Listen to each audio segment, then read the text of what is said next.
வளமாய் வருவோம். இறை மகிமைக்காக உழைப்போம். மண்ணில் மனிதம் மலர இணைவோம். இறை மகிமைக்காக உழைப்போம். மண்ணில் மனிதம் மலர இணைவோம்.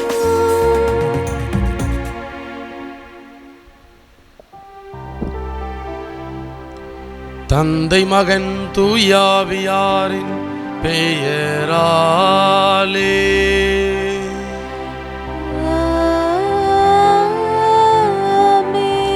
நம் ஆண்டவராகிய இயேசு கிறிஸ்துவின் அருளும் கடவுளின் அன்பும் தூயாவியாரின் நட்புறவும் உங்கள் அனைவரோடும் இருப்பதாக.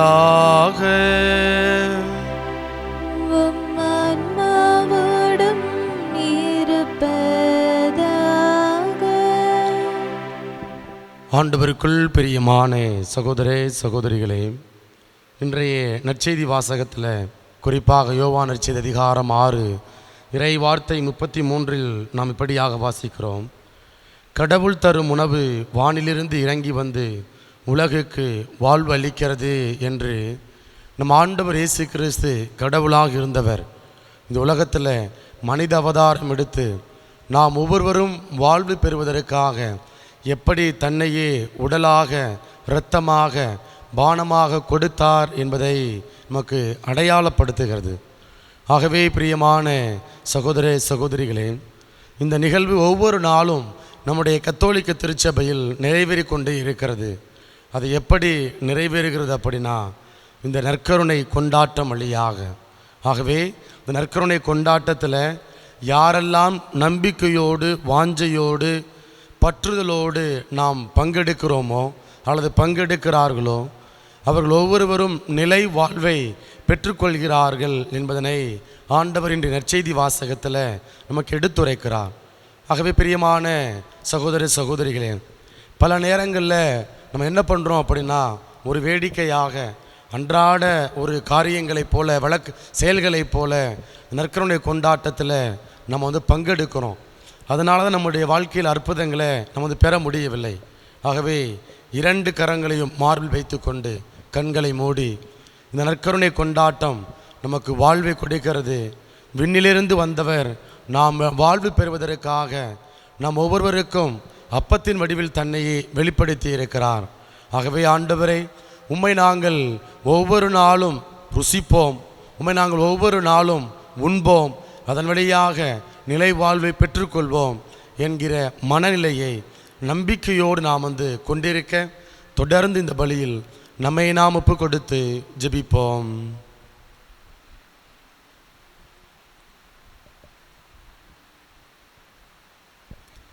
எல்லாம் வல்ல இறைவனிடமும் சகோதர சகோதரிகளே உங்களிடமும் நான் பாவியென ஏற்றுக்கொள்கிறேன்.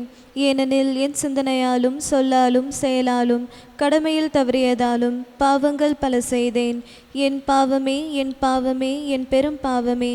ஆகையால் எப்பொழுதும் கன்னியான புனித மரியாவையும் வானதூதர் புனிதர் அனைவரையும் சகோதர சகோதரிகளே உங்களையும் நம் இறைவனாகிய ஆண்டவரிடம் எனக்காக வேண்டிக் கொள்ள மன்றாடுகிறேன். எல்லாம் அல்ல இறைவன் நம் மீது இரக்கம் வைத்து நம் பாவங்களை மன்னித்து நம்மை நிலை வாழ்வுக்கு அழைத்து செல்வாராக. ஆமென்.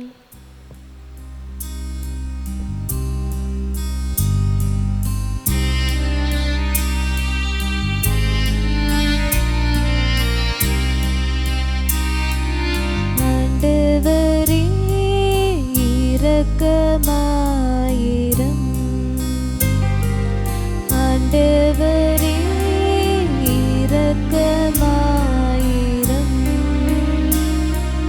கிறிஸ்துவே இரக்கமாயிரும். கிறிஸ்துவே இரக்கமாயிரும். ஆண்டவரே இரக்கமாயிரும்.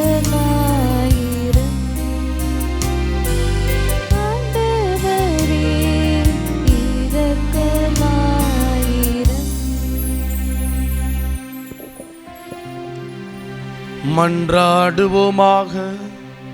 இறைவா, தண்ணீராலும் தூயாவியாராலும் மறுபிறப்படைந்தவர்களுக்கு விண்ணக ஆட்சி நுழைவாயிலை திறந்து விடுகின்றே. உமடியார்கள் மீது நீர் பொழிந்துள்ள அருளை பெருக செய்தருளும். அதனால் அவர்கள் பாவங்கள் அனைத்திலிருந்தும் தூய்மை பெற்று உமது பரிவிரக்கத்தால் எவ்வித வாக்குறுதிகளையும் இழக்காதிருப்பார்களாக. உம்மோடு தூயாவியாரின் ஒன்றிப்பில் இறைவனாய் என்றென்றும் வாழ்ந்து ஆட்சி செய்கின்ற எங்கள் ஆண்டவரும் உம் திருமகனுமாகிய இயேசு கிறிஸ்து வழியாக உம்மை மன்றாடுகின்றோம்.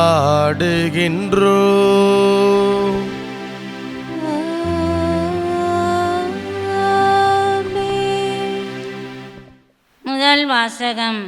ஆண்டவராகிய இயேசுவே, எனது ஆவியை ஏற்றுக்கொள்ளும். திருத்தூதர் பணிகள் நூலிலிருந்து வாசகம். அதிகாரம் 7, இறை வார்த்தைகள் 51 முதல் அதிகாரம் 8, இறை வார்த்தைகள் 1. அந்நாட்களில் ஸ்தேவான் மக்களையும் மூப்பரையும் மறைநூல் அறிஞரையும் நோக்கி கூறியது: திமிர் பிடித்தவர்களே, இறை வார்த்தையை கேட்க மறுக்கும் செவியும் ஏற்க மறுக்கும் உள்ளமும் கொண்டவர்களே, உங்களுடைய மூதாதையரைப் போல நீங்களும் தூய ஆவியாரை எப்போதும் எதிர்க்கிறீர்கள். எந்த இறைவாக்கினரைதான் உங்கள் மூதாதையர் துன்புறுத்தாமல் இருந்தார்கள்? நேர்மையாளருடைய வருகையை முன் அறிவித்தோரையும் அவர்கள் கொலை செய்தார்கள். இப்போது நீங்கள் இயேசுவை காட்டி கொடுத்து கொன்றுவிட்டீர்கள். கடவுளின் தூதர்கள் வழியாய் தரப்பட்ட திருச்சட்டத்தை நீங்கள் பெற்றிருந்தும் அதனை கடைபிடிக்கவில்லை. இவற்றை கேட்டவர்கள் உள்ளம் கொதித்தெழுந்து அவரை பார்த்து பற்களை நரநரவென கடித்தார்கள். அவரோ தூய ஆவியின் வல்லமையை நிறைவாய் பெற்று வானத்தை உற்று நோக்கினார். அப்போது கடவுளின் மாட்சியையும் அவர் வலப்பக்கத்தில் இயேசு நிற்பதையும் கண்டு, இதோ வானம் திறந்திருப்பதையும் மானிட மகன் கடவுளது வலப்பக்கத்தில் நிற்பதையும் காண்கிறேன் என்று கூறினார். ஆனால் அவர்கள் தங்கள் செவிகளை அடைத்து கொண்டு பெரும் கூச்சலிட்டு ஒருமிக்க அவர் மேல் பாய்ந்தார்கள். நரகத்திற்கு வெளியே இழுத்து கொண்டு போய் அவர் மேல் கல்லெறிந்தார்கள். சாட்சிகள் தங்கள் மேலுடைகளை சவுல் எனும் இளைஞரிடம் ஒப்படைத்தார்கள். அவர்கள் ஸ்தேவான் மீது கல்லெறிந்த போது அவர், ஆண்டவராகிய இயேசுவே, எனது ஆவியை ஏற்றுக்கொள்ளும் என்று வேண்டிக் கொண்டார். பின்பு முழந்தாள் படியிட்டு உரத்த குரலில், ஆண்டவரே, இந்த பாவத்தை இவர்கள் மேல் சுமத்தாதேயும் என்று சொல்லி உயிர் விட்டார். ஸ்தேவானை கொலை செய்வதற்கு சவுலும் உடன்பட்டிருந்தார். ஆண்டவரின் அருள்வாக்கு. இறைவனுக்கு நன்றி. பதிலுரை பாடல் பல்லவி. உமது கையில் என் உயிரை ஒப்படைக்கின்றேன்.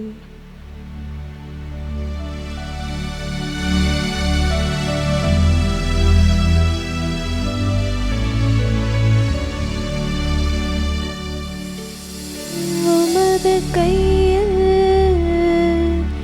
என் உயிரை ஒப்படைக்கின்றேன். உமது கையில் என் உயிரை ஒப்படைக்கின்றேன். எனக்கு அடைக்கலம் தரும் கற்பாரையாயிருந்தருளும். என்னை பாதுகாக்கும் வலிமை மிகு கோட்டையாயிருந்தருளும். ஆம், என் கற்பாரையும் கோட்டையும் நீரே. உமது பெயரின் பொருட்டு எனக்கு வழிகாட்டி என்னை நடத்தி அருளும். உமது கையில் என் உயிரை ஒப்படைக்கின்றேன். உமது கையில் என் உயிரை ஒப்படைக்கின்றேன். வாக்கு பிறழாத இறைவனாகிய ஆண்டவரே, நீர் என்னை மீட்டருளினீர். நானோ பயனற்ற சிலைகளில் பற்றுடையோரை வெறுத்து ஆண்டவர் மீது நம்பிக்கை வைக்கின்றேன். உமது பேரன்பில் நான் களி கூர்வேன், அக்களிப்பேன். உமது கையில் என் உயிரை ஒப்படைக்கின்றேன். உமது முகத்தின் ஒளி அடியின் மீது வீசும்படி செய்யும். உமது பேரன்பால் என்னை விடுவித்தருளும். மனிதரின் சூழ்ச்சியினின்று அவர்களை காப்பாற்றி உமது முன்னிலையின் மறைப்பினுள் வைத்துள்ளீர். நாவுகள் கிளப்பும் பூசலை நின்று அவர்களை பாதுகாத்து உமது கூடாரத்தினுள் வைத்து காக்கின்றீர். உமது கையில் என் உயிரை ஒப்படைக்கின்றேன். உமது கையில் என் உயிரை ஒப்படைக்கின்றேன்.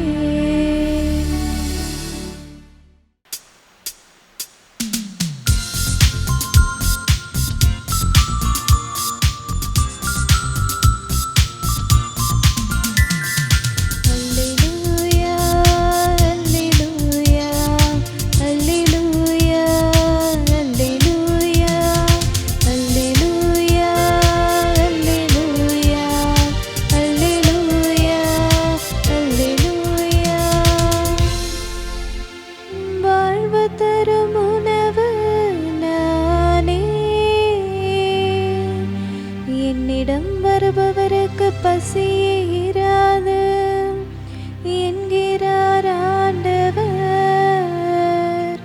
அல்லேலூயா, அல்லேலூயா, அல்லேலூயா, அல்லேலூயா, அல்லேலூயா.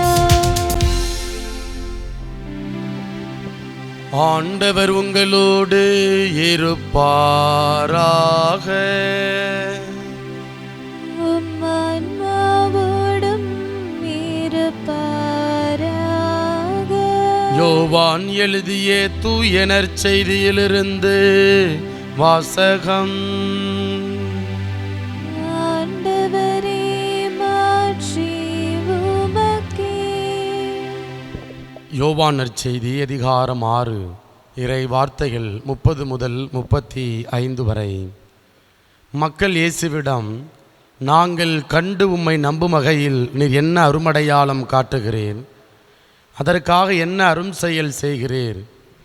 எங்கள் முன்னோர் பாலை நிலத்தில் மன்னாவை உண்டனரே, அவர்கள் உண்பதற்கு வானிலிருந்து உணவு அருளினார் என்று மறைநூலிலும் எழுதப்பட்டுள்ளது அல்லவா என்றனர்.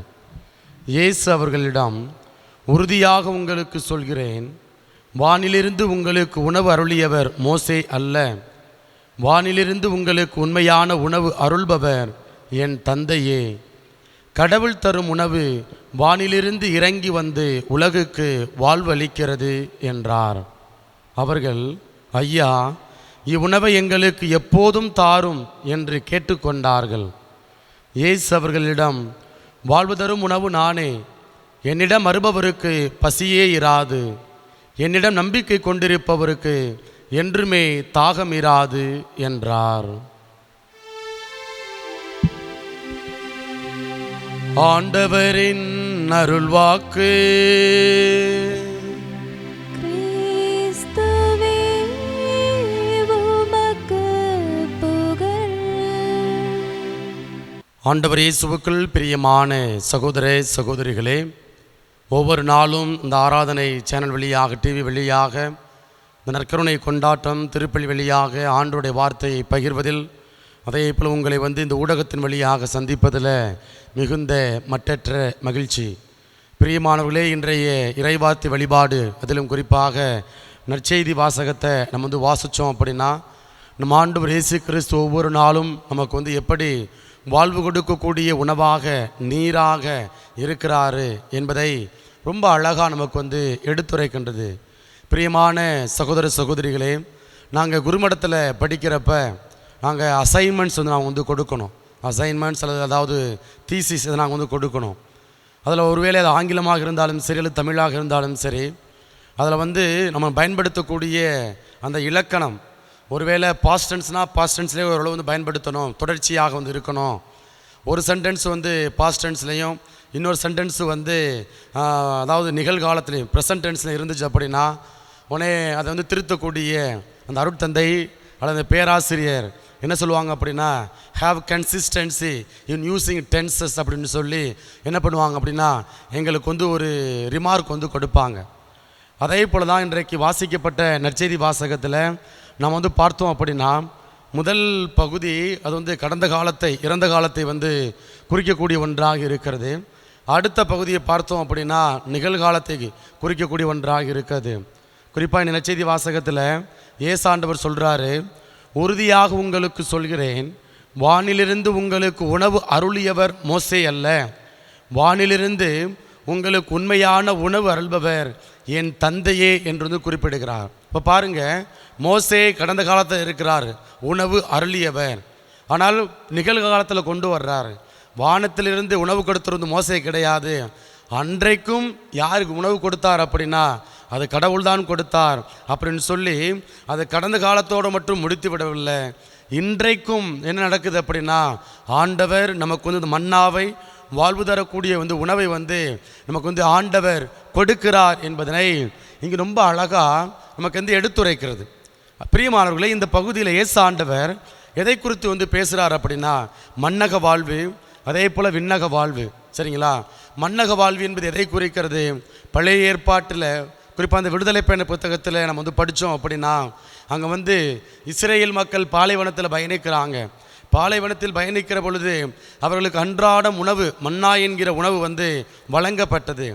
இப்போது இந்த காலகட்டத்தில் நமக்கு அந்த மன்னா என்கிற அன்றாட உணவு நமக்கு வழங்கப்பட்டு கொண்டே வருகிறது. அப்போ நற்கருணை, இந்த நற்கருணை தான் நமக்கு வாழ்வு தரும் மன்னாவாக, அதே போல் வாழ்வு கொடுக்கக்கூடிய உணவாக நமக்கு இருக்குது அப்படின்னு சொல்லி நம்ம ஆண்டவர் இயேசு கிறிஸ்து இன்றைய நற்செய்தி வாசகத்தில் ரொம்ப அழகாக அந்த நற்கருணை எப்படி மக்கள் மத்தியில் அப்படியே படிப்படியாக வளர்கிறது என்பதனை நமக்கு எடுத்துரைக்கிறார். பிரியமானவர்களே, யோவான் நற்செய்தி அதிகாரம் 6 முழுவதுமாக நம்ம படித்து பார்த்தோம் அப்படின்னா, அங்கு நற்கருணை எப்படி ஒரு சாதாரண உணவாக, உலகு சார்ந்த உணவாக பார்க்கப்பட்டு, சரிங்களா, அன்றாடம் வழங்கக்கூடிய மன்னாவாக பார்க்கப்பட்டு, இறுதியில் அது எப்படி அது நமக்கு வாழ்வு கொடுக்கக்கூடிய உணவாக, விண்ணகம் சார்ந்த உணவாக நமக்கு இருக்கிறது என்பதை என்ன செய்யலாம் அப்படின்னா நாம் புரிந்து கொள்ளலாம். இதற்கு ஒரு சின்ன ஒரு உதாரணம் என்ன அப்படின்னா, இப்போ ஒரு சில பேர் சின்ன வயதிலிருந்து பார்த்தோம் அப்படின்னா, அதாவது வாடகை வீட்டில் இருப்பாங்க, வேலை நிமித்தமாக. இப்போ வேலை நிமித்தமாக வாடகை வீட்டில் வசிப்பாங்க. இப்போ 2 வருஷம் ஒரு இடத்துல, அப்புறம் இன்னும் 2 வருஷம் இன்னொரு இடத்துல, அப்புறம் 5 வருஷம் இன்னொரு இடத்துல. இப்போ என்ன பண்ணுவாங்க அப்படின்னா, அவங்க வேலை நிமித்தமாக டிரான்ஸ்ஃபர் போட்டுக்கிட்டே இருப்பாங்க. அப்போ என்ன குடும்பமாக அப்படியே ஒரு இடத்துல இருந்து இன்னொரு இடத்துக்கு போகக்கூடிய ஒரு நிலை. இப்போ அந்த நேரத்தில் அந்த பிள்ளைகளுடைய மனநிலை எப்படி இருக்கும் அப்படின்னா, இப்போ திருச்சியில் 2 வருஷம் இருக்கிறாங்க அப்படின்னா, ஒரு ஏரியாவில் ஒரு பகுதியில் இருக்கிறாங்க. அந்த பகுதியில் இருந்துட்டு திடீர்னு அவங்க அப்பாவுக்கு டிரான்ஸ்ஃபர் வந்துடும். இப்போ என்ன பண்ணுவாங்க, திடீர்னு மதுரைக்கு போகணும். அப்போ என்ன பண்ணுவாங்க, எல்லாத்தையும் பெட்டி படிக்க எல்லாத்தையும் கழட்டிக்கிட்டு தூக்கிக்கிட்டு இன்னொரு இடத்துக்கு போவாங்க. இப்போ இந்த பிள்ளைங்க என்ன பண்ணுவாங்க, இந்த இடத்துல தங்களுக்குன்னு நண்பர்களை உருவாக்கிக்குவாங்க. ஒரு நாள் ஒன்றா விளையாட போவாங்க, ஒன்றா குளிக்க போவாங்க, ஒன்றா பள்ளிக்கூடத்துக்கு போவாங்க. திடீர்னு அப்பா சொல்லுவார், இல்லை அடுத்த வாரம் அல்லது அடுத்த மாதம் இந்த எல்லாம் மதுரைக்கு போகணும்னு சொல்லுவாங்க. உடனே பிள்ளைங்களுக்கு கொஞ்சம் வருத்தமாக இருக்கும். வேறு வழி இல்லையே, அப்பாவினுடைய வேலை நிமித்தம் போகணுமே அப்படின்ட்டு என்ன பண்ண குடும்பமாக போகக்கூடிய ஒரு நிலை. அங்கே ஒரு 2 வருஷம் 3 வருஷம் இருப்பாங்க. அதற்கப்புறம் பார்த்தோம் அப்படின்னா மீண்டுமாக வேறு எங்கேயாவது பணிமாற்றம் ஏற்படும். அப்போ அங்கே என்ன பண்ண மீண்டுமாக மன வருத்தம் ஏற்படக்கூடிய ஒரு நிலை. ஐயோ, இப்போ இந்த இடத்துல நண்பர்கள் 3 வருஷம் பழவியாச்சு, இன்னும் புது இடத்துக்கு போகணுமா, புதிய இடத்துல போய் புது நண்பர்களை பழகணுமா அப்படிங்கிற ஒரு மனநிலை என்ன செய்யணும் அப்படின்னா நமக்கு வரும். குறிப்பாக குருக்கள் ஒரு இடத்துல 5 வருஷம் அல்லது 3 வருடம் பணி செய்வாங்க, போய் செட்டில் ஆவாங்க. அப்படியே அப்பாடா எல்லாம் நம்ம கம்ஃபர்டபுளாக இருக்குதுப்பா, வசதியாக இருக்குதுப்பா அப்படி நினச்சிக்கிற நேரத்தில் என்ன பண்ணுவாங்க அப்படின்னா அடுத்த இடத்துக்கு பணிமாற்றம் போவாங்க. புது இடத்துக்கு போய் அங்கே போய் மக்களை படித்து அந்த இடத்த படித்து அது செட்டில் ஆகிறதுக்குள்ளே ஒரு 2 வருஷம் அல்லது 3 வருஷம் ஆயிரும். அப்புறம் என்ன பண்ணுவாங்க, சரி இந்த பணியை செய்யலாம் அப்படின்னு முடிவு எடுக்கிறப்ப திடீர்னு அடுத்த இடத்துக்கு பணிமாற்றம் செய்யக்கூடிய ஒரு நிலை, ஒரு சூழல். அப்போ ஆண்டவர் சொல்கிறாரு, இந்த உலகத்தில் நீங்கள் சாப்பிடக்கூடிய உணவு பழைய ஏற்பாட்டில் மன்னா உங்களுக்கு உணவாக கொடுக்கப்பட்டது. அதெல்லாம் தற்காலிகம். அன்றாடம் உங்களுடைய வாழ்க்கையில் நீங்கள் உயிரோடு வாழ்வதற்கு உங்களுக்கு கொடுக்கப்பட்ட ஒரு உணவு. ஆனால் நீங்கள் அந்த உணவு மட்டும் போதும் அப்படி என்ன செஞ்சிடக்கூடாது அப்படின்னா திருப்தி அடைஞ்சிடக்கூடாது, நிறைவு அடைந்து விடக்கூடாது. மாறாக ஆண்டவர் என்ன சொல்கிறார் அப்படின்னா உன்னுடைய எண்ணம், உன்னுடைய பார்வை, உன்னுடைய இலக்கு எல்லாமே கடவுளுடைய அரசை, கடவுளுடைய ஆட்சியை மையப்படுத்தக்கூடிய ஒன்றாக இருக்கணும். அதில் நீ நிலை வாழ்வை பெற்றுக்கொள்ளக்கூடிய ஒரு முக்கியமான அங்கத்தை வகிக்கக்கூடியவனாக நாம் இருக்க வேண்டும் என்பதனை நான் ஆண்டவர் இயேசு கிறிஸ்து என்ன பண்ணுறார் அப்படின்னா நமக்கு ஒரு அழகான படிப்பினையை நமக்கு கொடுக்கிறாரு. பிரியமானவர்களே, ஒரு சின்ன ஒரு உதாரணம். என்ன உதாரணம் அப்படின்னா நம்ம ஏற்கனவே சொன்னது போல தான். இப்போ பழைய ஏற்பாட்டில் இஸ்ரேல் மக்கள் நினச்சாங்க, என்ன நினச்சாங்க, வாக்களிக்கப்பட்ட நாட்டுக்கு போகணும். ஏறக்குறைய எகிப்தில் 430 ஆண்டுகள் அடிமையாக கிடக்கிறாங்க. சரிங்களா? அப்படி அடிமையாக இருக்கக்கூடிய அந்த மக்களுக்கு ஆண்டவர் என்ன பண்ணுறார் அப்படின்னா மோயிசின் வழியாக விடுதலை கொடுக்கிறார். அப்போது 40 ஆண்டுகள் பாலை நிலத்தில் பயணிக்கிறாங்க. அப்புறம் வாக்களிக்கப்பட்ட நாடு கானான் நாட்டுக்கு போகிறாங்க. அங்கே பாலும் தேனும் பொழியக்கூடிய நாட்டுக்கு போகிறாங்க, போயாச்சு. அப்போ அந்த போய் சேருவது தான் அவர்களுடைய இலக்கு என்று என்ன பண்ணாங்க அப்படின்னா இஸ்ரேல் மக்கள் நம்பினார்கள், நினைத்தார்கள். ஆனால் ஆண்டவர் என்ன பண்ணுறார் அப்படின்னா இதுவல்ல உன்னுடைய நோக்கம், இந்த பாலும் தேனும் பொழியக்கூடிய நாட்டில் சேர்வது அல்லது வாழ்வது அல்லது உன்னுடைய நோக்கம். மாறாக என்ன பண்ணணும் அப்படின்னா நீ என்னுடைய அரசில் பங்கெடுக்கணும், என்னுடைய இறை ஆட்சியில் நிலை வாழ்வை கொண்டிருக்க வேண்டும் என்பதனை நம் ஆண்டவர் இயேசு கிறிஸ்து நமக்கு எடுத்துரைக்கிறார். பிரியமானவர்களே, இந்த மன்னா நினச்சிட்டு இருக்கிறோம், இது யாருடைய உணவு, இது மனிதன் உண்ணக்கூடிய உணவு என்று நம்ம பல நேரங்களில் நினைத்து கொண்டிருக்கிறோம். இந்த மன்னா என்பது வான தூதர்களுடைய உணவாக இருக்கிறது. உதாரணமாக திருப்பாடல் 78 இறை வார்த்தைகள் 23 முதல் 25 வரை நாம் இப்படியாக வாசிக்கிறோம். மேலேயுள்ள ஆயினும் மேலேயுள்ள வானங்களுக்கு அவர் கட்டளையிட்டார், விண்ணகத்தின் கதவுகளை திறந்து விட்டார். அவர்கள் உண்பதற்கு மன்னாவை மழையென பொழியச் செய்தார். அவர்களுக்கு வானத்து உணவை வழங்கினார். வானதூதரின் உணவை மானிடர் உண்டனர். அவர்களுக்கு வேண்டிய மட்டும் உணவுப் பொருளை அவர் அனுப்பினார் அப்படின்னு சொல்லி இங்கு திருப்பாடல் ஆசிரியர் நமக்கு எடுத்துரைக்கிறாரு. இதுதான் இன்றைக்கு வாசிக்கப்பட்ட அல்லது கொடுக்கப்பட்ட நற்செய்தி வாசகத்தில் நாம் பார்க்கிறோம். ஆண்டவர் சொல்கிறாரு பாருங்க, வானிலிருந்து உங்களுக்கு உண்மையான உணவு அருள்பவர் என் தந்தையே. கடவுள் தரும் உணவு வானிலிருந்து இறங்கி உலகுக்கு வாழ்வு அளிக்கிறது என்று குறிப்பிடுகிறார். இந்த மன்னா என்பது என்ன உணவு அப்படின்னா இது ஒரு ஆன்மீக உணவு. வெறுமனே உடல் சார்ந்த பசியை மட்டும் போக்கக்கூடிய உணவு அல்ல. மாறாக இது யார் உண்ணக்கூடிய உணவு அப்படின்னா வான தூதர்கள் உண்ணக்கூடிய உணவு. இதை நான் சொல்லலை, ஆண்டவருடைய வார்த்தை நமக்கு சொல்கிறது. அப்போது நம்முடைய முன்னோர்கள் எப்படிப்பட்ட உணவை உண்டு இருக்கிறாங்க, சாப்பிட்டு இருக்காங்க அப்படின்னா வானதூதர் உண்ணக்கூடிய உணவு. சரிங்களா? அந்த உணவை கடவுள் யாருக்கு வழங்கி இருக்கிறார் அப்படின்னா மானிடருக்கு வழங்கி இருக்கிறார். அப்போ அந்த உணவை இன்றைக்கு நீங்களும் நானும் என்ன செய்கிறோம் அப்படின்னா ஒவ்வொரு நாளும் பெற்றுக்கொண்டே இருக்கிறோம். அப்போ இயேசுவின் உணவு என்ன செய்யுது அப்படின்னா வாழ்வு தரும் உணவாக இருக்கிறது. எப்படிப்பட்ட ஒரு வாழ்வை இயேசுவினுடைய உணவு கொடுக்கிறது அல்லது வாழ்வு அவளுடைய உடல் நமக்கு கொடுக்கிறது அப்படின்னா நிலை வாழ்வை பெற்றுக்கொள்ளக்கூடிய ஒன்றாக இருக்கிறது. பிரியமானவர்களே, அன்றைக்கு இஸ்ரேல் மக்களுடைய வரலாற்றில் இந்த மன்னா ஒவ்வொரு நாளும் வழங்கப்பட்டது. ஒவ்வொரு நாளும் அவரவர்களுடைய தேவைக்கேற்ப என்ன செய்யப்பட்டது அப்படின்னா அது வழங்கப்பட்டது. அதே போல இன்றைக்கும் நம்முடைய வாழ்க்கைக்கு ஒவ்வொரு நாளும் இந்த வாழ்வு தரக்கூடிய மன்னாவானது வழங்கப்படுகிறது. எப்படி இந்த வாழ்வு தரக்கூடிய மன்னாவானது நமக்கு வழங்கப்படுகிறது அப்படின்னா இந்த நற்கருணை கொண்டாட்டம்.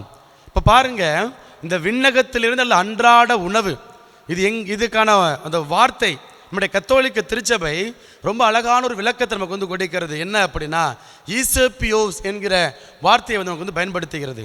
இந்த வார்த்தை எதற்கு பொருந்துகிறது அப்படின்னா அது நம்ம ஆண்டவர் இயேசு கிறிஸ்து கற்றுக் கொடுத்த அந்த ஜெபம் விண்ணகத்திலிருந்து, சரிங்களா, விண்ணுலகில் இருக்கிற எங்கள் தந்தையே, அந்த ஜெபத்தில் எங்கள் அன்றாட உணவை எங்களுக்கு தாரும் என்கிற அந்த வார்த்தைக்கு கிரேக்க வார்த்தை என்ன அப்படின்னா ஈசோப்பியூஸ் என்கிற இந்த கிரேக்க வார்த்தையானது பயன்படுத்தப்படுகிறது.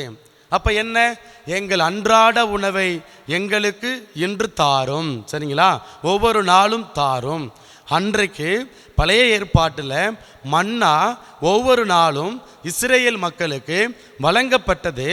இன்றைக்கு ஆண்டவருடைய உணவு, ஆண்டவருடைய உடல் எப்படி வழங்கப்படுகிறது அப்படின்னா இந்த நற்கருணை கொண்டாட்டம் இந்த திருப்பலி வழியாக நமக்கு வழங்கப்பட்டு கொண்டே இருக்கிறது.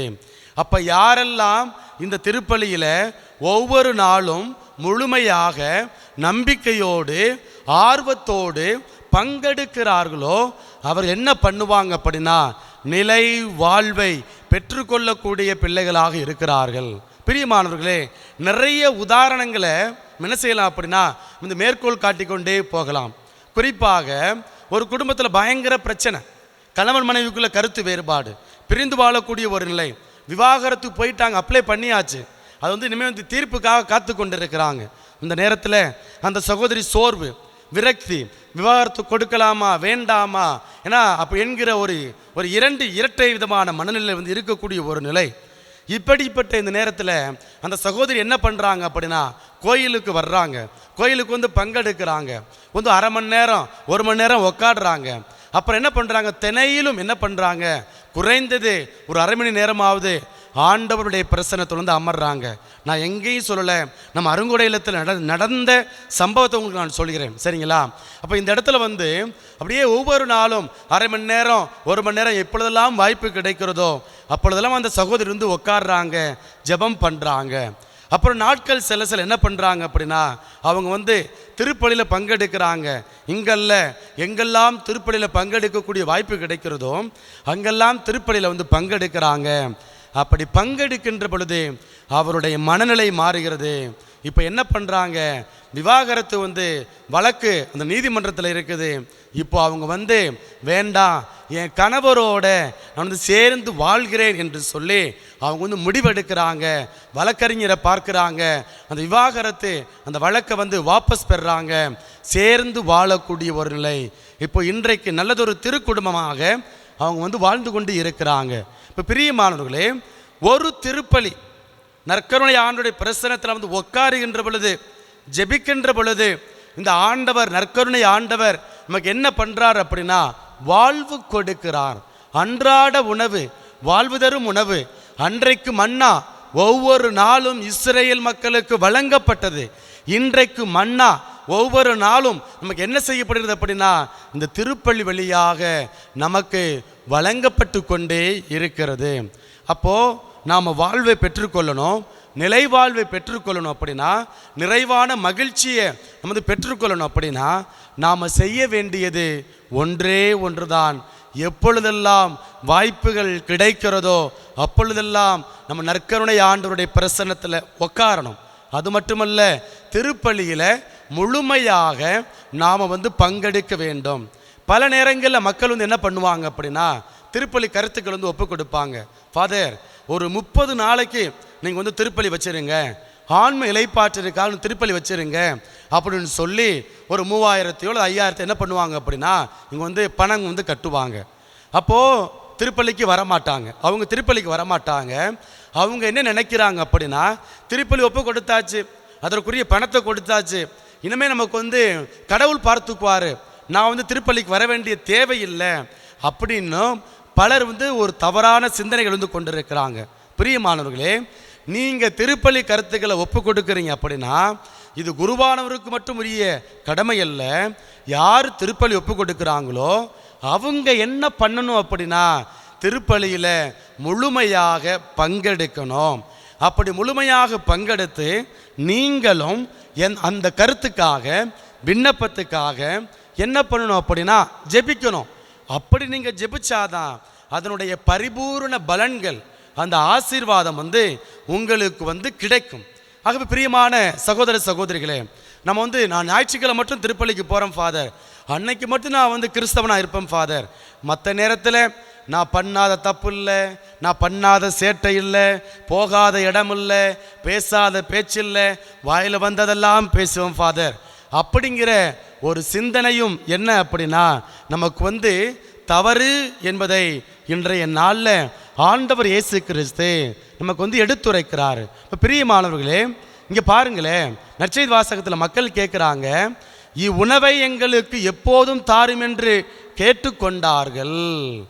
அப்போ அவங்க பாருங்க, அழியாமல் வாழ்வு பெறணும் அப்படின்னு சொல்கிறாரு.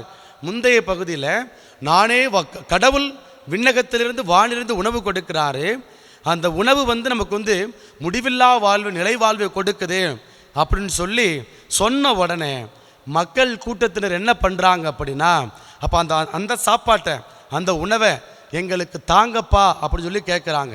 இது எப்படி இருக்குது அப்படின்னா, நம்ம என்றைக்குமே 60 வயசாயும் 70 வயசாயும் நம்ம அப்படியே இளைஞர்களாக இளம்பெண்களாக இருக்க, அப்படியே இளமையாக இருக்க நம்ம ஆசைப்படுகின்றோம்.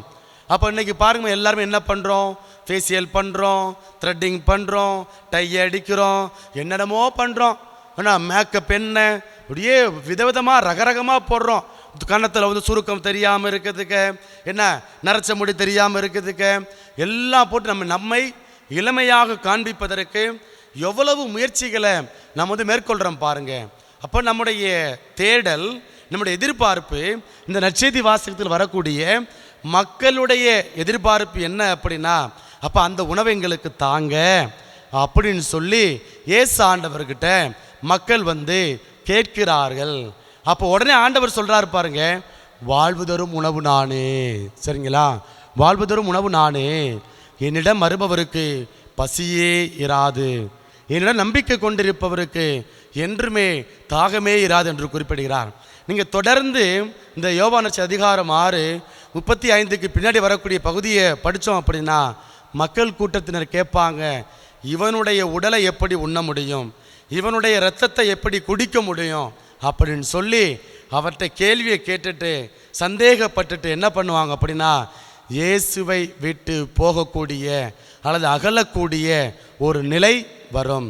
பிரியமானவர்களே, இன்றைக்கு நீங்களும் நானும் இந்த நற்செய்தி வாசகத்தில் வரக்கூடிய பிள்ளைகளைப் போல என்ன பண்ணுறோம் அப்படின்னா, அழிந்து போகக்கூடிய உணவிற்காக நாம் உழைத்து கொண்டிருக்கிறோம். பாருங்க, நம்ம பிலிப்பியருக்கு எழுதிய புத்தகம் அதிகாரம் 3 இறை வார்த்தை 19 இப்படியாக வாசிக்கிறோம். அழிவே அவர்கள் முடிவு, வயிறே அவர்கள் தெய்வம், மானக்கேடே அவர்கள் பெருமை, அவர்கள் எண்ணுவதெல்லாம் மண்ணுலகை சார்ந்தவை பற்றியே. சரிங்களா? இன்றைக்கு நீங்களும் நானும் இந்த உலகத்தில் நான் பெயரோடு இருக்கணும், அப்படியே ஒரு வனப்போடு இருக்கணும், அழகாக இருக்கணும், மிடுக்கா எடுப்பாக இருக்கணும், 4 பேர் நம்மளை பார்க்கணும் அப்படிங்கிற ஒரு மனநிலையில் தான் வாழ்கின்றோம். அதற்கு என்ன பண்ணுறோம் அப்படின்னா, என்னென்ன காரியங்களை செய்யணுமோ, என்னென்ன மேக்கப்பு போடணுமோ அதெல்லாம் என்ன பண்ணுறோம் அப்படின்னா நம்ம போட்டு நம்ம தக்க வைத்துக்கொள்ள முயற்சிக்கிறோம். பிரியமான சகோதர சகோதரிகளே, இந்த உணவு, இந்த தேடல் உலகு சார்ந்தவை, இது அழிந்து போகக்கூடியவை. இப்போ நம்ம என்ன பண்ணணும் அப்படின்னா, என்றும் அழியாத நிலை வாழ்வை கொடுக்கக்கூடிய இந்த நற்கருணை கொண்டாட்டத்தில் பிரியமானவர்களே, எப்பொழுதெல்லாம் வாய்ப்புகள் கிடைக்கிறதோ அப்பொழுதெல்லாம் நாம் நம்பிக்கையோடு நாம் பங்கெடுக்க வேண்டும். இன்னும் பவுலுடையார் ரொம்ப அழகாக சொல்வார். கொரிந்தியருக்கு எழுதிய முதல் புத்தகம் அதிகாரம் 15 இறைவார்த்தை 19 இப்படியாக சொல்கிறார். கிறிஸ்துவிடம் நாம் கொண்டுள்ள எதிர்நோக்கு இவ்வுலக வாழ்வை மட்டும் சார்ந்திருந்தால் எல்லா மக்களையும் விட இறங்குவதற்கு உரியவராய் இருப்போம். இரக்கம் கேவலமாக பார்க்கப்படுவோம் அல்லவா, இறங்குவதற்கு உரியவராய் இருப்போம் அப்படின்னு குறிப்பிடுகிறார். அப்போது ஒவ்வொரு நாளும் நம்முடைய அன்றாட தேடல், கோயிலுக்கு நிறைய பேர் கோயிலுக்கு வர்றாங்க. கோயிலுக்கு கடவுளுடைய இறையாட்சியில் பங்கெடுக்கணும், நீதியோட உண்மையோட நேர்மையோட வாழணும். அதை பற்றிலாம் கேட்க மாட்டோம். என்ன பண்ணுவோம் அப்படின்னா, எனக்கு 2 வீடு வேணும், எனக்கு குழந்தை பாக்கிய வேணும், எனக்கு சாப்பிட வேணும், அது வேணும், இது வேணும், பணம் வேணும், சொத்து வேணும், அதிகாரம் வேணும். அப்படி என்ன பண்ணுவோம் அப்படின்னா, கோயிலுக்கு வருவோம், திருப்பலியில் பங்கெடுத்து நம்முடைய தேடல் எல்லாம் எதுவாக இருக்கிறது அப்படின்னா இந்த உலகு சார்ந்த காரியமாக இருக்கிறது. பிரியமானவர்களே, ஆண்டவருடைய வார்த்தை சொல்கிறது, கிறிஸ்துவிடம் நாம் கொண்டுள்ள எதிர்நோக்கு இவ்வுலகை வாழ்வு மட்டும் சார்ந்திருந்தால் எல்லா மக்களையும் விட இறங்குவதற்கு உரியவராயிருப்போம். அப்போ ஒவ்வொரு நாளும் நம்முடைய வாழ்க்கையில் திருப்பலியில் பங்கெடுத்தோம், ஏன் அற்புதங்களை, மாற்றங்களை, அடையாளங்களை, வல்ல செயல்களை பெற முடியலை அப்படின்னா நம்முடைய தேடல் எல்லாமே உலகு சார்ந்தவையாக இருக்கின்றன. எனக்கு இது கிடைச்சிட்டா போதும் ஆண்டவரே, நான் நிம்மதியாக தூங்கிடுவேன், நான் நிம்மதியாக செத்துருவேன், நான் என் வாழ்க்கை ஜெகஜோதியாக இருக்கும். ஒரு என்ன பண்ணுவோம் அப்படின்னா, இந்த அழிந்து போகக்கூடிய உணவுக்காக உழைத்து கொண்டு இருக்கிறோம். நமக்கு பணம் தேவைதான், அதில் எந்த விதமான மாற்று கருத்தும் இல்லை. ஆனால் இந்த பணத்தை கொடுக்கக்கூடிய ஆண்டவர் நமக்கு முக்கியம். இந்த ஆண்டவர் நம்மளோட இருந்தார் அப்படின்னா நமக்கு எல்லா காரியங்களையும், சகல நன்மைகளையும், சகல காரியங்களையும் என்ன செய்வார் அப்படின்னா நமக்கு ஒவ்வொரு நாளும் அபரிவிதமாக வாரி வழங்கி கொண்டே இருப்பார். ஆகவே பிரியமான சகோதர சகோதரிகளே, இன்றைக்கு நாம் எப்படிப்பட்ட மனநிலையோடு நற்கருணை ஆண்டவரை, விண்ணகத்திலிருந்து இறங்கி வந்த வாழ்வு தரும் உணவை கொடுப்பவரை தேடி வந்திருக்கிறோம்? என் மனநிலை எப்படியாக இருக்கிறது? என்னுடைய எதிர்நோக்கு எப்படியாக இருக்கிறது? நான் திருப்பலிக்கு போனேன் அப்படின்னா, நான் திருப்பலியில் பங்கெடுத்தேன் அப்படின்னா ஆண்டவர் எனக்கு இன்றைக்கு இந்த கடன் நெருக்கலிருந்து விடுதலை கொடுப்பாரு அப்படி நீங்கள் வந்தீங்க அப்படின்னா இது உலக சார்ந்த ஒரு தேடல். ஆண்டவர் என்ன பண்ணுறாரு? இதெல்லாம் அழிந்து போகக்கூடியவை, உனக்கு நிலை வாழ்வு, என்னோட இரு, என்னோட பங்கு பெறு, ஏன் நான் கொடுக்கக்கூடிய உணவு உண்ணு, சாப்பிடு, நீ என்னோட தங்கு, நான் உனக்கு என்ன பண்ணுவேன் அப்படின்னா மட்டில்லா பேரின்பத்தை, மகிழ்ச்சியை உனக்கு நான் கொடுப்பேன் அப்படின்னு ஆண்டவர் சொல்கிறாரு. ஆகவே இந்த திருப்பலியில் அழிந்து போகக்கூடிய உணவிற்காக உழைக்காம, ஆண்டவரே இயேசுவே, நம்முடைய உணவு வாழ்வு கொடுக்கிறது, வற்றாத நீரூற்றாக இருக்கிறது, அந்த வற்றாத நீரூற்றிலிருந்து நான் பருக வேண்டும் ஆண்டவரே. அன்பு தெய்வமே, நான் செல்கிற இடமெல்லாம் என்ன செய்யணும் அப்படின்னா அந்த தண்ணீர், நம்ம எசேக்கியேல் புத்தகம் அதிகாரம் 47 வாசிக்கிறோம் அல்லவா, அந்த ஆலயத்திலிருந்து கிழக்கு நோக்கி புறப்படும் தண்ணீர் என்ன பண்ணுது அப்படின்னா செல்கிற இடங்களிலெல்லாம் மரங்களுக்கு வாழ்வு கொடுக்கிறது. அந்த தண்ணீர் கலக்குது, கடலில் போய் கலக்குது. கடலில் போய் கலந்த உடனே அந்த கெட்ட, அதாவது உப்பு தண்ணீரானது நல்ல தண்ணீராக மாறுகிறது. அதே போல் ஆண்டவரே, உன்னில் இந்த திருப்பலி வழியாக நான் சங்கமிக்கணும், நான் ஒன்றோடு ஒன்றாக கலக்கணும். அப்படி ஒன்றோடு ஒன்றாக கலந்து நான் செல்கிற இடமெல்லாம், யாரையெல்லாம் பார்க்கிறேனோ, யார்கிட்டெல்லாம் பேசுகிறேனோ, அவர் எல்லாத்துக்கிட்டையும் ஆண்டவரே உம்மை நான் வெளிப்படுத்தணும், உமக்கு நான் சாட்சியாய் வாழணும், உம்மோடு நான் இணைந்திருக்க வேண்டும். அப்படிப்பட்ட அந்த வல்லமையை, ஆற்றலை எனக்கு தாரும் என்று சொல்லி இந்த திருப்பலியில் நம்மை நாம் ஒப்பு கொடுத்து மன்றாடுவோம்.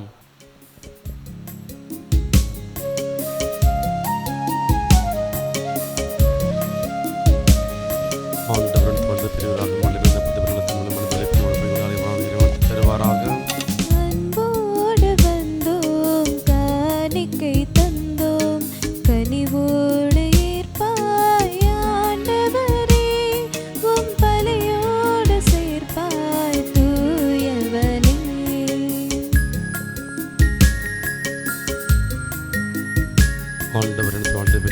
ரசம் திராட்சை மனதிற்கு நமனப்போடி நான் வாழ்த்து பெறுவாராக.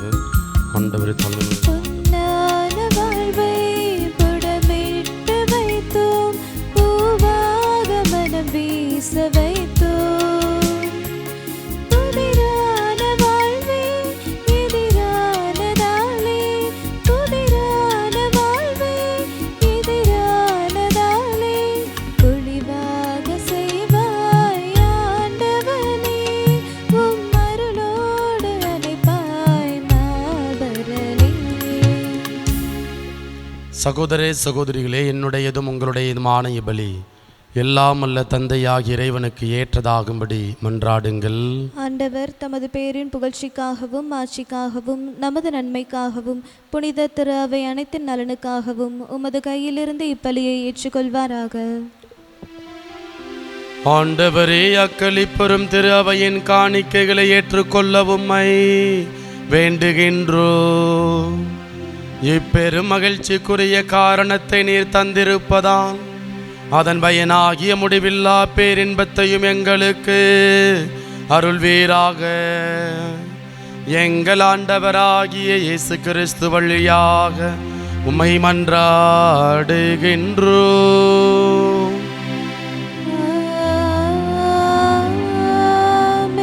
ஆண்டவர் உங்களோடு இருப்பாராக. உம் ஆன்மாவோடும் இருப்பாராக. இதயங்களை மேலே எழுப்புங்கள். ஆண்டவரிடம் எழுப்பியுள்ளோம். நம் இறைவனாகிய ஆண்டவருக்கு நன்றி கூறுவோம். அது தகுதியும் நீதியுமானதே. ஆண்டவரே, தூயவரான தந்தையே, என்றும் உள்ள எல்லாம் அல்ல இறைவா, எங்கள் ஆண்டவராகிய இயேசு கிறிஸ்து வழியாக எந்நாளும் எவ்விடத்திலும் நாங்கள் உமக்கு நன்றி செலுத்துவதும் சிறப்பான இக்காலத்தில் உம்மை இன்னும் மிகுதியாக வாழ்த்தி போற்றுவதும் மெய்யாகவே தகுதியும் நீதியுமாகும். எங்கள் கடமையும் மீட்புக்குரிய செயலுமாகும். கிறிஸ்து வழியாகவே ஒளியின் மக்கள் நிலை வாழ்வில் நுழைகின்றன. விண்ணரசின் கதவுகள் நம்பிக்கையாளருக்கு திறந்து விடப்படுகின்றன. ஏனெனில் சாவுக்குரிய எங்கள் வாழ்வும் அவரது சாவால் மீட்படைந்து அவரது உயிர்ப்பிலே அனைவரது வாழ்வும் உயிர்த்தலாயிற்று. ஆகவே பாஸ்கா மகிழ்ச்சி பொங்க அனைத்துலகின் மாந்தர் அனைவரும் மக்களிக்கின்றன. அவ்வாறே ஆற்றல் மிக்கோரும் அதிகாரம் கொண்ட தூதர்களும் உமது ஆட்சியை புகழ்ந்து முடிவின்றி ஆர்ப்பரித்து ஒரே குரலாய் பாடுவதாவது: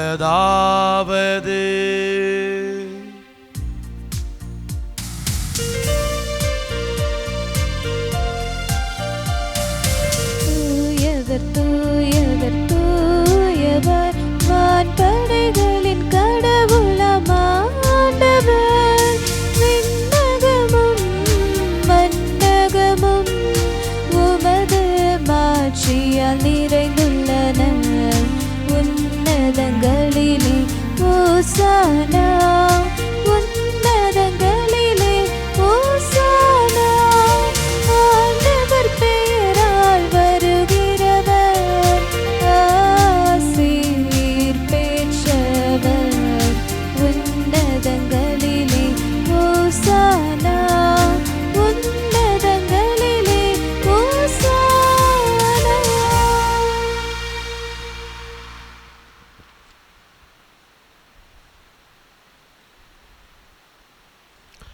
ஆண்டவரே, நீர் மெய்யாகவே தூயவர், தூய்மை அனைத்துக்கும் ஒன்று. ஆகவே உம்முடைய ஆவியை பொழிந்திய காணிக்கைகளை தூய்மைப்படுத்த உம்மை வேண்டுகின்றோம். இவ்வாறு எங்கள் ஆண்டவர் இயேசு கிறிஸ்துவின் உடலும் இரத்தமுமாக எங்களுக்கு இவை மார்பனவாக.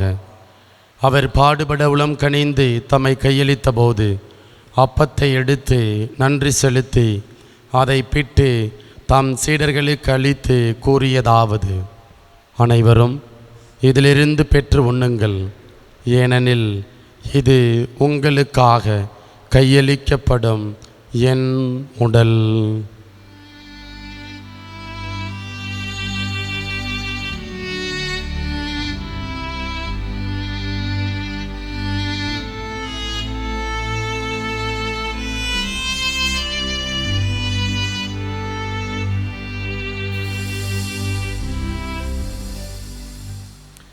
அவனமே இரவு விருந்தை அருந்திய பின் கிண்ணத்தையும் எடுத்து மீண்டும் உமக்கு நன்றி கூறி தம் சீடர்களுக்கு அளித்து அவர் கூறியதாவது, அனைவரும் இதிலிருந்து பெற்று பருகுங்கள், ஏனெனில் இது புதிய நிலையான உடன்படிக்கைக்கு உரிய என் இரத்தத்தின் கிண்ணம்.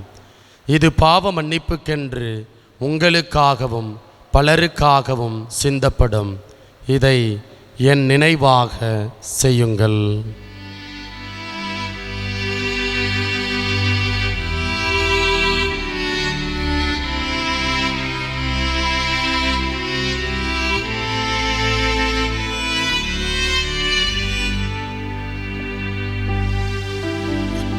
நம்பிக்கையின் மறைபொருள். ஆண்டவரே, நீர் வருமளவும் உமது இறப்பினை அறிக்கையிடுகின்றோம்,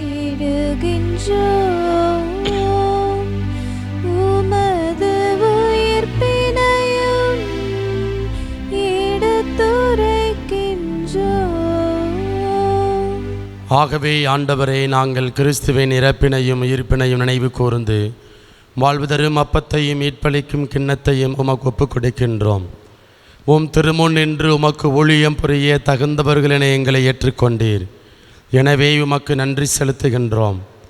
மேலும் கிறிஸ்துவின் உடலிலும் இரத்தத்திலும் பங்கு கொள்ளும் எங்களை தூயாவியார் ஒன்று சேர்க்க வேண்டுமென உம்மை தாழ்மையுடன் மன்றாடுகின்றோம். ஆண்டவரே, உலகெங்கும் பரவியிருக்கும் அது திரு அவையை நினைவு கூர்ந்தருளும். எங்கள் ஆயர் ஆரோக்கியராஜ் எல்லா திருநிலையினர் ஆகிய அனைவரோடும் உமது திரு அவை அன்பில் நிறைவேறச் செய்தருளும். உயிர்த்தெழும் எதிர்நோக்குடன் துயில் கொள்ளும் எங்கள் சகோதரர் சகோதரிகளையும் இறந்தோர் அனைவரையும் இரக்கத்துடன் நினைவு கூர்ந்து உமது திருமுக ஒளியினுள் ஏற்றருளும். எங்கள் அனைவர் மீதும் இரக்கமாயிரும். கடவுளின் கன்னித்தாயான புனித மரியா, அவருடைய கணவரான புனித யோசேப்பு, புனித திருத்தூதர்கள், இவ்வுலகிலும் அக்குகந்தவராயிருந்தோர் ஆகிய புனிதர் அனைவருடனும் நாங்கள் நிலைவாழ்வில் பங்கு கொள்ளும் தகுதி பெற்று உம் திருமகன் இயேசு கிறிஸ்து வழியாக உம்மை புகழ்ந்தேத்து மரமருள உம்மை மன்றாடுகின்றோம்.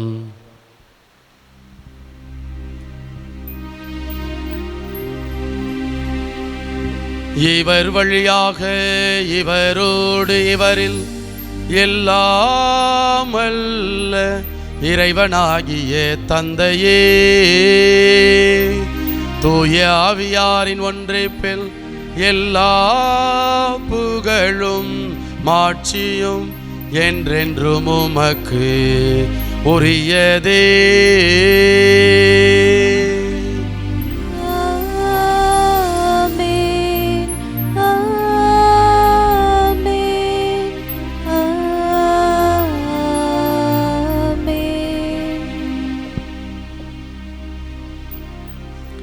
மீட்பரின் கட்டளையால் கற்பிக்கப்பட்டு இறை படிப்பினையால் பயிற்சி பெற்ற நாம் துணிந்து சொல்வோம். விண்ணுலகில் இருக்கிற எங்கள் தந்தையே, உமது பெயர் தூயது என போற்ற பெறுக. உமது ஆட்சி வருக. உமது திருவுளம் விண்ணுலகில் நிறைவேறுவது போல மண்ணுலகிலும் நிறைவேறுக. எங்கள் அன்றாட உணவை இன்று எங்களுக்கு தாரும். எங்களுக்கு எதிராக குற்றம் செய்வோரை நாங்கள் மன்னிப்பது போல எங்கள் குற்றங்களை மன்னியும். எங்களை சோதனைக்கு உட்படுத்தாதேயும், தீமையிலிருந்து எங்களை விடுவித்தருளும். ஆண்டவரே, தீமை அனைத்திலிருந்தும் எங்களை விடுவித்து எங்கள் வாழ்நாளில் அமைதியை கனிவுடன் அருள உம்மை மன்றாடுகின்றோம். உமது இரக்கத்தின் உதவியால் நாங்கள் பாவத்திலிருந்து எப்போதும் விடுதலை பெற்று யாதொரு கலக்கமுமின்றி நலமாயிருப்போமாக. நாங்கள் எதிர்நோக்கி இருக்கும் பேரின்பத்துக்காகவும் என் மீட்பராகிய இயேசு கிறிஸ்துவின் வருகைக்காகவும் காத்திருக்கின்றோம். ஏனெனில் ஆட்சியும் வல்லமையும் மாட்சியும் என்றென்றும் உம்மதே. ஆண்டவரே இயேசு கிறிஸ்துவே, அமைதியை உங்களுக்கு விட்டு செல்கின்றேன், என் அமைதியையே உங்களுக்கு அளிக்கின்றேன் என்றும் திருத்தூதர்களுக்கு மொழிந்தீரே. எங்கள் பாவங்களை பாராமல் உமது திரு அவையின் நம்பிக்கையை கண்ணோக்கி உமது திருவுளத்துக்கு ஏற்ப அதற்கு அமைதியையும் ஒற்றுமையையும் அளித்தருள்வீராக. என்றென்றும் வாழ்ந்து ஆட்சி செய்கின்றவர் நீரே. ஆமென். ஆண்டவருடைய அமைதி உங்கள் அனைவரோடும் என்றும் இருப்பதாக. உம் ஆன்மாவோடும் இருப்பதாக. ஒருவருக்கொருவர் மகிழ்ச்சியுடன் உறவின் வாழ்த்தை அறிவித்துக் கொள்வோம்.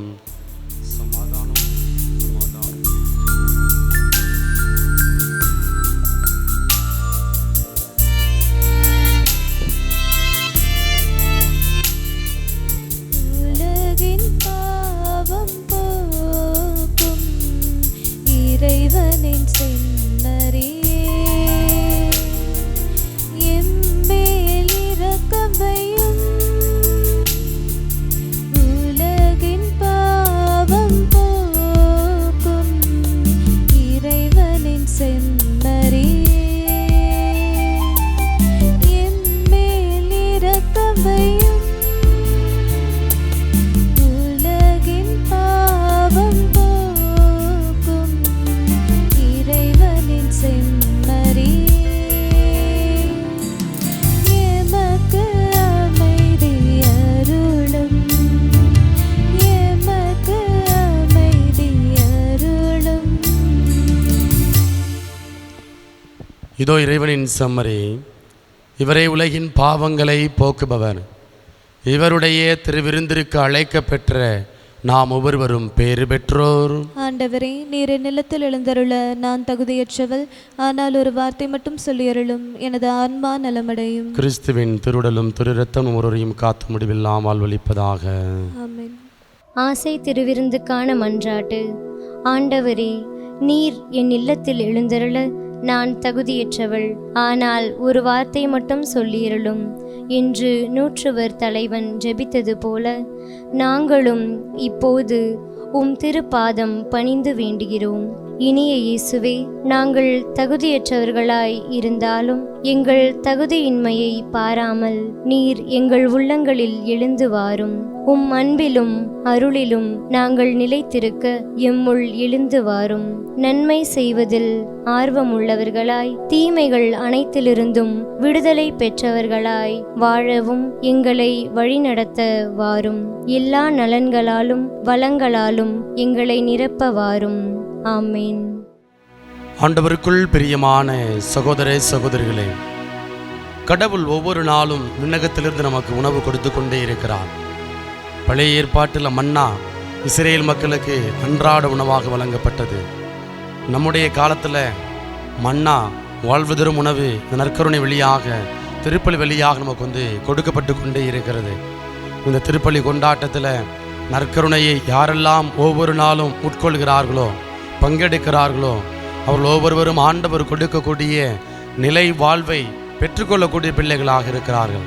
ஆகவே பிரியமான சகோதர சகோதரிகளே, இது இந்த பாடல் வாயிலாக நம்மை நாம் ஒப்பு கொடுத்து, இயேசுவே ஆண்டவரே, விண்ணகத்திலிருந்து இறங்கி வந்தவரே, நாங்கள் வாழ்வு பெற உம்மையே எங்களுக்காக கையளித்தவரே, நாங்கள் நன்றி செலுத்துகிறோம் ஆண்டவரே, ஆராதனைக்குரியவரே, புகழ்ச்சிக்குரியவரே. இதோ இந்த நேரத்தில் நாங்கள் எங்களுடைய துதிகன மகிமைகளை, ஆராதனைகளை ஏறெடுக்கிறோம் என்று சொல்லி நம்மை நாம் அர்ப்பணித்து ஆண்டவருடைய திருவுடலையும் திரு இரத்தத்தையும் பெற்றுக்கொண்ட நாம் நம்பிக்கையோடு அவர் கொடுக்கக்கூடிய நிலை வாழ்வை பெற்றுக்கொள்வோம்.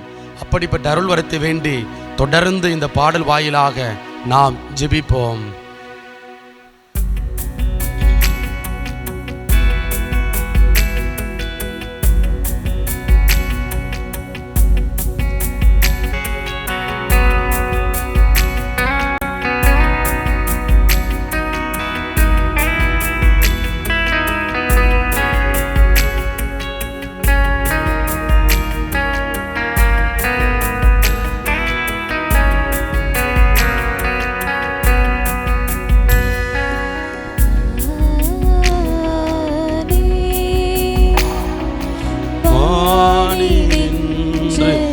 இறங்கி வந்த உயிருள்ள உணவு இதை யாராவது உண்டா? அவன் என்றுமே வாழ்வான், அவன் என்றுமே வாழ்வான்.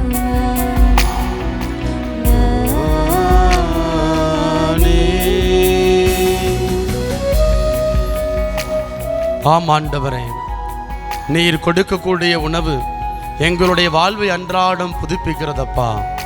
எங்களுடைய வாழ்விற்கு தேவையான சக்தியை, ஆற்றலை தருகிறது ஆண்டவரே. தெய்வமே, ஒவ்வொரு நாளும் இந்த நற்கருணை கொண்டாட்டத்தில் நாங்கள் பங்கெடுத்து கொண்டிருக்கிறோம். அன்பு ஆண்டவரே, இந்த நற்கருணை கொண்டாட்டம் எங்களுடைய வாழ்வை பலப்படுத்துகிறது, எங்களுடைய வாழ்வை புது படைப்பாக உருமாற்றுகிறது ஆண்டவரே. நீரோடையோர் நடப்பட்ட மரங்களைப் போல தெய்வமே, நாங்கள் என்றும் பசுமையுள்ளவர்களாக எங்களுடைய வாழ்வு செழிப்பாய் இருக்கக்கூடிய ஒன்றாக அமைவதாக. இதோ எங்கள் குடும்பத்தில் ஆண்டவரே, எங்களுடைய அன்றாட வாழ்வில் நாங்கள் சந்திக்கிற ஒவ்வொரு போராட்டங்களையும் நெருக்கடிகளையும் ஒப்புக்கொடுக்கிறோம் சுவாமி. தெய்வமே, விண்ணினின்று இறங்கி வந்தவரே, நாங்கள் வாழ்வு பெற தம்மையே கையளித்தவரே, நாங்கள் ஒப்புக்கொடுக்கிறோம் அப்பா. இதோ நீர் எங்களுக்கு வற்றாத நீரூற்றாக இருக்கிறீர். உம்மை நாங்கள் பற்றி கொள்ள வேண்டும் ஆண்டவரே. எங்களுக்கு தேவையான வழிகாட்டுதலை, விடுதலையை, ஆசீர்வாதத்தை தாரும் ஆண்டவரே என்று சொல்லி நம்மை நாம் ஒப்பு கொடுத்து ஜெபிப்போம்.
அன்பின் பரலோக பிதாவே, இதோ இந்த நாளுக்காக நாங்கள் நன்றி செலுத்துகிறோம் ஆண்டவரே.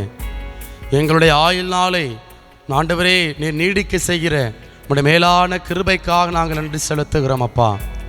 அன்பு தகப்பனே, உண்பதால் உழைப்பதால் அல்ல, மாறாக ஆண்டவருடைய கிருபையினால் நீங்கள் உயிர் வாழ்கிறீர்கள் என்று நாங்கள் ரோமேயருக்கு எழுதிய புத்தகம் அதிகாரம் 9 இறை வார்த்தை 16 வாசிக்கிறோம் ஆண்டவரே. தெய்வமே, இதோ இந்த நாளில் நாங்கள் உயிரோடு இருப்பது எங்களுடைய திறமையினால் அல்ல, மாறாக உம்முடைய கிருபையினால் ஆண்டவரே. அன்பு தெய்வமே, உம்முடைய இரக்கத்தை ஒவ்வொரு நாளும் எங்களுக்கு வாரி வழங்கி வருவதற்காக, இரக்கத்தை எங்களுக்கு ஒவ்வொரு நாளும் புது படைப்பாக கொடுப்பதற்காக நாங்கள் நன்றி செலுத்துகிறோம் அப்பா. தொடர்ந்து உம்முடைய பேரிரக்கம் எங்கள் மீது கடந்து வருவதாக ஆண்டவரே. இயேசுவே தெய்வமே, இதோ ஒவ்வொரு நாளும் இந்த திருப்பலி என்கிற மன்னா வழியாக நீர் எங்களை சந்தித்து எங்களுடைய வாழ்வை நெறிப்படுத்தி வருகிறீர் ஆண்டவரே. எங்களுக்கு தேவையான ஆலோசனைகளை நீர் தந்து கொண்டே இருக்கிறீர் தகப்பனே. குழப்பத்தோடு வருகிறோம், நெருக்கடியோடு வருகிறோம், வேதனையோடு உம்முடைய திருப்பிடத்தை அண்டி நாங்கள் வருகிறோம் அப்பா. தெய்வமே, நாங்கள் வந்த வண்ணம் செல்லாதபடி, வெறுமையாய் செல்லாதபடி உம்முடைய வல்லமையினால், உம்முடைய ஆவியின் வழிகாட்டுதலினால் எங்களை நிரப்புவதற்காக, எங்களுக்கு தெளிவான விளக்கங்களை தருவதற்காக, எங்கள் வாழ்வை நேர்மறையான முறையில் எதிர்கொள்ளக்கூடிய ஆற்றலை, அந்த வழி அபிஷேகத்தை தருவதற்காக நாங்கள் உமக்கு நன்றி செலுத்துகிறோம் ஆண்டவரே. உங்கள் துக்கம் சந்தோஷமாய் மாறும் என்று சொன்னவரே, இதோ இந்த நற்கருணை கொண்டாட்டத்தில் நாங்கள் நம்பிக்கையோடு பங்கெடுக்கின்ற பொழுது அன்பு தெய்வமே, இதை எங்களுடைய எல்லா விதமான சங்கடங்களும் எல்லா விதமான துன்பங்களும் நிர்மூலமாக்கப்படுகிறது என்று நாங்கள் நம்புகிறோம் ஆண்டவரே. இயேசுவே தகப்பனே, உம்முடைய பிரசன்னத்தில் எங்களுக்கு நிறைவான மகிழ்ச்சி உண்டு, உடைய வலப்பக்கத்தில் எங்களுக்கு பேரின்பம் உண்டு என்று நாங்கள் திருப்பாடல் 16 இறை வார்த்தை 11 வாசிக்கிறோம். அப்பா அன்பாண்டவரே, எந்த மனிதனும் கொடுக்க முடியாத பேரின்பத்தை, மட்டில்லா இன்பத்தை நீர் எங்களுக்கு நிறைவாய் ஒவ்வொரு நாளும் கொடுத்து வருகிறீரப்பா. ஆண்டவரே இயேசுவே, இதோ நாங்கள் ஒவ்வொருவரும் நீரோடையோரம் நடப்பட்ட மரங்களைப் போல ஆண்டவரே என்றும் கனி கொடுக்கக்கூடிய பிள்ளைகளாக, ஆண்டவரே எங்களுடைய வாழ்வு வளமானதாக செழிப்புள்ளதாக அமைந்திட ஆண்டவரே நீர் எங்களுடைய வாழ்வை, பொருளாதாரத்தை நிறைவாய் ஆசீர்வதித்திட வேண்டுமாய் நாங்கள் ஜெபிக்கிறோம். ஆண்டவரே இயேசுவே தகப்பனே, இதோ நாங்கள் எசேக்கியேல் புத்தகம் அதிகாரம் 47 வாசிப்பது போல ஆலயத்திலிருந்து கிழக்கு நோக்கி புறப்படும் தண்ணீர் ஆண்டவரே கடலில் சென்றடைகின்றது. அது செல்கிற இரு பக்கமும் ஆண்டவரே மரங்கள், செடிகள், கொடிகள் வாழ்வடைகின்றன. அது செல்கின்ற இடம் அந்த கடலில் கலக்கின்ற பொழுது அந்த உப்பு தண்ணீரானது நல்ல தண்ணீராக மாறுகிறது. ஆண்டவரே அன்பு தகப்பனே, அதே போல இதோ நாங்கள் உம்மை சந்தித்து விட்டு உம்முடைய வார்த்தையை கேட்டுவிட்டு இதோ எங்களுடைய வாழ்வை இதோ இந்த நாளில் நாங்கள் தொடங்குகிறோம். ஆண்டவரே நாங்கள் செல்கிற பயணங்களை ஆசீர்வதியும். ஆண்டவரே நாங்கள் யாரையெல்லாம் சந்திக்கிறோமோ, யாரிடமெல்லாம் பேசுகிறோமோ ஆண்டவரே அவர்கள் ஒவ்வொருவருக்கும் வாழ்வு தரக்கூடியவர்களாக, நன்மை பயக்கக்கூடியவர்களாக, ஆறுதல் கொடுக்கக்கூடிய பிள்ளைகளாக ஆண்டவரே இயேசுவே பிறருக்கு நம்பிக்கையை கொடுக்கக்கூடிய பிள்ளைகளாக, ஊக்கமூட்டக்கூடிய பிள்ளைகளாக நாங்கள் வாழ எங்களை நீர் உம்முடைய வல்லமையினால் நிரப்பும்படியாய் நாங்கள் ஜெபிக்கிறோம். அப்பா இதோ இந்த நாள் முழுவதும் எங்களோடு இரும் ஆண்டவரே, எங்களோடு இரும் ஆண்டவரே, எங்களை பலப்படுத்தும் ஆண்டவரே. எந்தவித தீங்கும் பொல்லாப்பும் விபத்தும் ஆபத்தும் அணுகாதபடி உம்முடைய தூதர்களை கொண்டு எங்களை காத்து வழிநடத்தும்படியாய் நாங்கள் ஜெபிக்கிறோம். அப்பா இவற்றையெல்லாம் எங்கள் ஆண்டவரும் மீட்பருமான இயேசுவின் நாமத்தில் ஒப்புக் கொடுக்கிறோம். எங்கள் ஜெபம் கேளும் நல்ல தகப்பனே, ஆமேன். நன்றி கூறி மன்றாடுவோமாக. ஆண்டவரே, நிலையான மறை நிகழ்வுகளால் நீர் புதுப்பிக்க திருவுளமானவும் மக்களை கனிவுடன் கண்ணோக்கி அருளவும்மை வேண்டுகின்றோம். அதனால் நாங்கள் மாட்சிக்குரிய உடலின் அழிவற்ற உயிர்த்தெழுதலுக்கு வந்து சேர அருள்வீராக. எங்கள் ஆண்டவராகிய இயேசு கிறிஸ்து வழியாக உம்மை மன்றாடுகின்றோம்.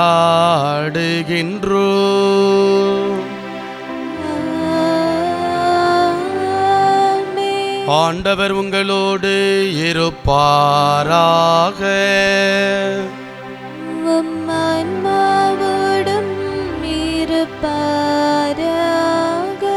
எல்லாம் அல்ல இறைவன் தந்தை, மகன், தூயாவியார் உங்கள் அனைவரையும் நிறைவாக ஆசீர்வதிப்பாராக.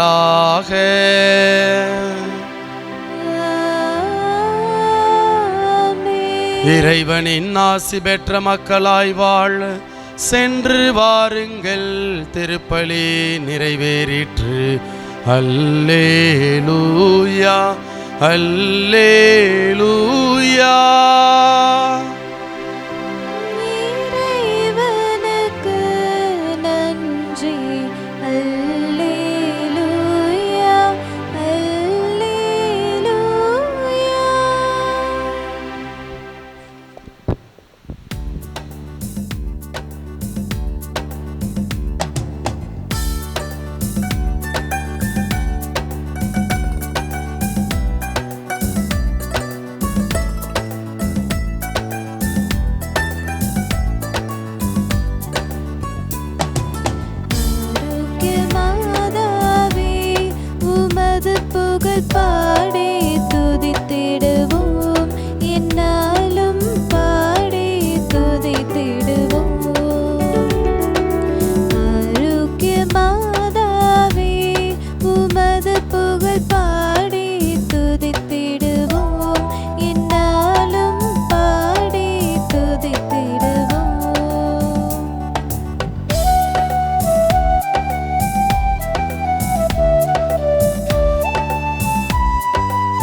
தந்தை மகன் தூய ஆவியாரின் பெயராலே ஆமென்.